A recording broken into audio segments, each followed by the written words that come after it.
First ಈರುಳ್ಳಿ ಮಸಾಲೆ ಮಾಡ್ಕೋಬೇಕು. ಅದಕ್ಕೆ ಸ್ವಲ್ಪ ಪುದೀನ, ಸ್ವಲ್ಪ ಕೊತ್ತಂಬರಿ ಸೊಪ್ಪು, ಲವಂಗ, ಚಕ್ಕೆ, ಏಲಕ್ಕಿ 2 2 kg ಚಿಕನ್ ಇದೆ. 2 kg ಚಿಕನ್ಗೆ ಒಂದು 5-6 ಈರುಳ್ಳಿ ಹಾಕೋಬೇಕು. ಶುಂಠಿ ಬೆಳ್ಳುಳ್ಳಿ ಪೇಸ್ಟು, ಶುಂಠಿ ಬೆಳ್ಳುಳ್ಳಿ ಹಾಗೇನೂ ಹಾಕೋಬೋದು. ನಾನು ಪೇಸ್ಟ್ ಇದೆ ಅಂತ ಪೇಸ್ಟ್ ಹಾಕ್ಕೊಂಡಿದ್ದೀನಿ.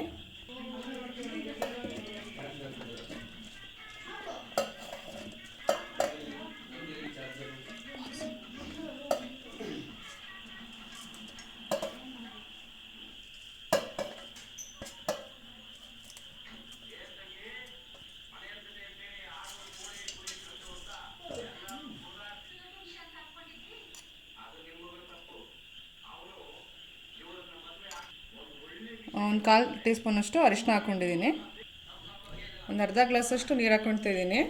ಈರುಳ್ಳಿಲೇ ಜಾಸ್ತಿ ನೀರು ಬಿಡುತ್ತೆ, ಹಾಗಾಗಿ ಸ್ವಲ್ಪ ಹಾಕ್ಕೊಂಡ್ರೆ ಸಾಕು.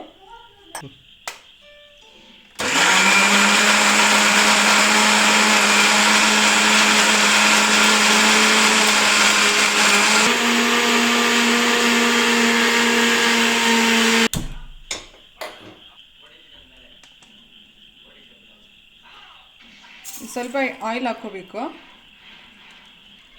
ಇಲ್ಲಿ 2 kg ಚಿಕನ್ನ ನೀಟಾಗಿ ತೊಳೆದು ಇಟ್ಕೊಂಡಿದ್ದೀನಿ. 2-3 ಸಲ ವಾಶ್ ಮಾಡ್ಕೋಬೇಕು.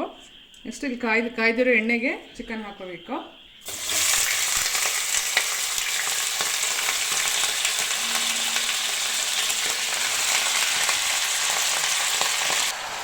ಇವಾಗ ಚೆನ್ನಾಗಿ ಎಣ್ಣೆನ ಸ್ವಲ್ಪ ನೀರೆಲ್ಲ ಬಿಡೋವರೆಗೂ ಚೆನ್ನಾಗಿ ಫ್ರೈ ಮಾಡ್ಕೋಬೇಕು. ಚೆನ್ನಾಗಿ ನೀರು ಬಿಡಬೇಕು ಅದ್ರದ್ದು ಫುಲ್ಲು.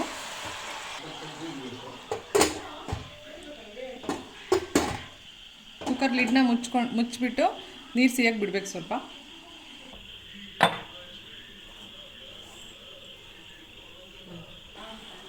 ಇಷ್ಟು ನೀರು ಬಿಡುವಾಗ ಸ್ವಲ್ಪ ಉಪ್ಪು ಹಾಕಬೇಕು.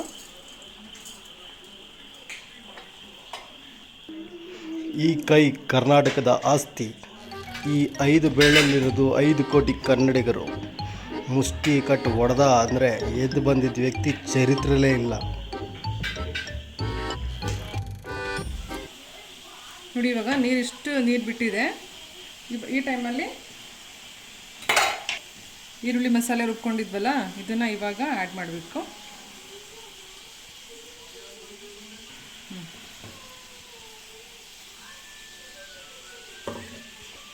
ಶುಂಠಿ ಬೆಳ್ಳುಳ್ಳಿ ಪೇಸ್ಟ್ ಹಾಕ್ತಾಯಿದ್ದೀನಿ.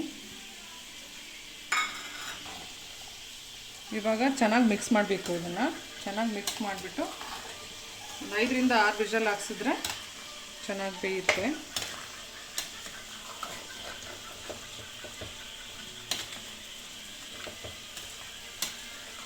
ಇವಾಗಲೇ ಸ್ವಲ್ಪ ನೀರನ್ನ ಸೇರಿಸ್ಕೊಂಡು ವಿಷಲ್ ಹಾಕ್ಸ್ಕೋಬೇಕು. ನೋಡಿ, ಇದಕ್ಕೆ ಇನ್ನೊಂದು ಸ್ವಲ್ಪ ನೀರು ಹಾಕ್ತಾಯಿದ್ದೀನಿ. ಚಿಕನ್ ಮುಳುಗೋವಷ್ಟು ನೀರು ಹಾಕ್ಕೊಂಡು ವಿಷಲ್ ಹಾಕ್ಸ್ಕೊಂಡ್ರೆ ಚೆನ್ನಾಗಿ ಬರುತ್ತೆ ಟೇಸ್ಟ್ ಸಾಂಬಾರು. ಇನ್ನೊಂದು ಸ್ವಲ್ಪ ಉಪ್ಪನ್ನ ಸೇರಿಸ್ಕೊಳ್ತಾ ಇದ್ದೀನಿ. ಚಿಕನಿಗೆ ಉಪ್ಪೆಲ್ಲ ಚೆನ್ನಾಗಿ ಹಿಡಿಬೇಕು ಅಂದರೆ ಇವಾಗಲೇ ಉಪ್ಪೆಲ್ಲ ಸರಿಯಾಗಿ ಹಾಕಬೇಕು. ಇವಾಗ ಲಿಡ್ನ ಕ್ಲೋಸ್ ಮಾಡಿ 3-4 ವಿಷಲ್ನ ಹಾಕ್ಸಿದ್ರೆ ಚೆನ್ನಾಗಿ ಬೇಯುತ್ತೆ.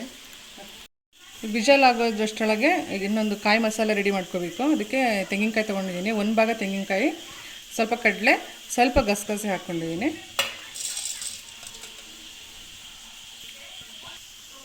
ಇದಕ್ಕೇನೆ ಸ್ವಲ್ಪ ಕೊತ್ತಂಬರಿ ಸೊಪ್ಪು ಹಾಕ್ಕೊತಿದ್ದೀನಿ ಕಾಯಿ ಮಸಾಲೆಗೆ. ಈರುಳ್ಳಿ ಮಸಾಲೆಗೆ ಸ್ವಲ್ಪ ಹಾಕ್ಕೊಂಡಿದ್ವಿ, ಈ ಕಾಯಿ ಮಸಾಲೆ ಸ್ವಲ್ಪ ಹಾಕ್ಕೊಂಡಿದ್ದೀನಿ. ರುಬ್ಕೋಬೇಕು.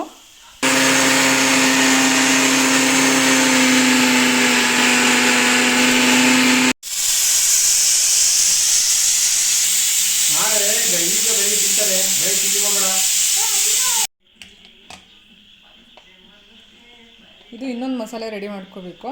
ಇದು ಏನಿಲ್ಲ, ಬರೀ ಖಾರ ಪುಡಿ 1-2 ಸ್ಪೂನು. ಖಾರ ಹೆಂಗಿರುತ್ತೆ ಅದ್ರ ಮೇಲೆ ಹಾಕೋಬೇಕಾಗುತ್ತೆ. ಇದು ಸ್ವಲ್ಪ ಖಾರ ಇದೆ, ಹಂಗಾಗಿ 2 ಸ್ಪೂನ್ ಹಾಕ್ಕೊಳ್ತಾ ಇದ್ದೀನಿ.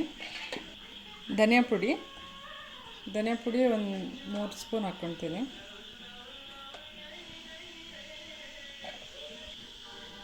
ಇಷ್ಟೇ. ಸ್ವಲ್ಪ ನೀರು ಹಾಕ್ಕೊಂಡು ನೀಟಾಗಿ ಕಲಿಸ್ಕೋಬೇಕು ಇದನ್ನು, ಅಷ್ಟೇ. ಇದು ಎರಡನ್ನೂ ಚೆನ್ನಾಗಿ ಮಿಕ್ಸ್ ಮಾಡಿಕೊಂಡು ನೀರು ಹಾಕಿ ಕಲಿಸ್ಕೋಬೇಕು.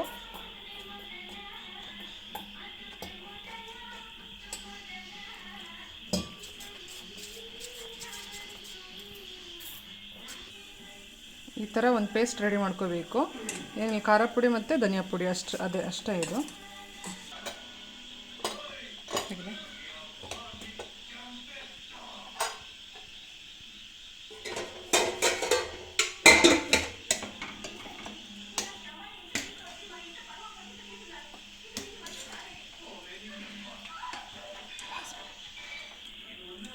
ನೋಡಿ, ಇದು ಇವಾಗ ಚೆನ್ನಾಗಿ ಬೆಂದಿದೆ ಚಿಕನ್ನು. ಸಾಕಷ್ಟು ಬೆಂದರೆ ಕುಕ್ಕರಿಂದ ಈ ಪಾತ್ರೆಗೆ ಹಾಕ್ಕೊಂಡಿದ್ದೀನಿ ನಾನು. ಸಾಂಬಾರು ಮಾಡೋಕ್ಕೆ ಸ್ವಲ್ಪ ಅಗಲ ಇದ್ದರೆ ಚೆನ್ನಾಗಿರುತ್ತೆ ಅಂತ. ನೆಕ್ಸ್ಟ್ ಇದು ಕಲಸಿಟ್ಟಿದ್ವಲ್ಲ ಮಸಾಲೆ ಪುಡಿನ ಅದನ್ನು ಇದ್ರೊಳಗೆ ಹಾಕ್ಕೋಬೇಕು.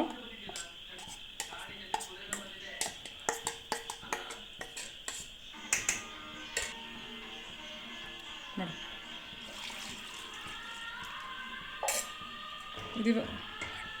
ಇವಾಗ ಚೆನ್ನಾಗಿ ಮಿಕ್ಸ್ ಮಾಡಿ ಇದನ್ನು ಚೆನ್ನಾಗಿ ಕುದಿಬೇಕು. ಇದು ಆವಾಗ ಖಾರ ಎಲ್ಲ ಚಿಕನ್ನಿಗೆ ನೀಟಾಗಿ ಹಿಡಿಯುತ್ತೆ.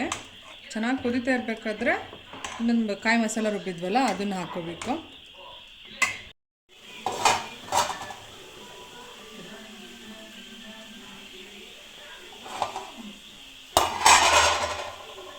ಚೆನ್ನಾಗಿ ಕುದೀತಾ ಇದೆ.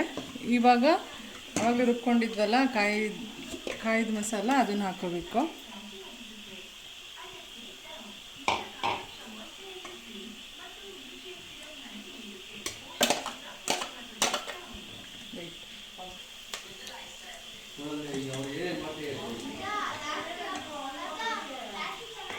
ನೀಟಾಗಿ ಸಾಂಬಾರು ಎಷ್ಟು ದಪ್ಪ ಬೇಕು ಎಷ್ಟು ತೆಳು ಬೇಕು ನೋಡಿಕೊಂಡು ನೀರು ಆ್ಯಡ್ ಮಾಡ್ಕೋಬೇಕು.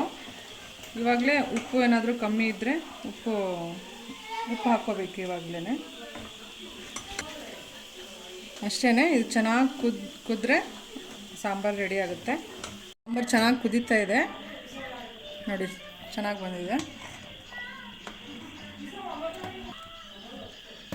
ಇವಾಗ ಚಿಕನ್ ಸಾಂಬಾರು ರೆಡಿಯಾಗಿದೆ. ತುಂಬ ಚೆನ್ನಾಗಿರುತ್ತೆ ಟೇಸ್ಟು.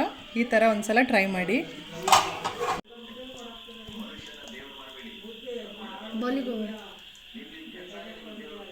ಬಾಲಿಗಿಡೆ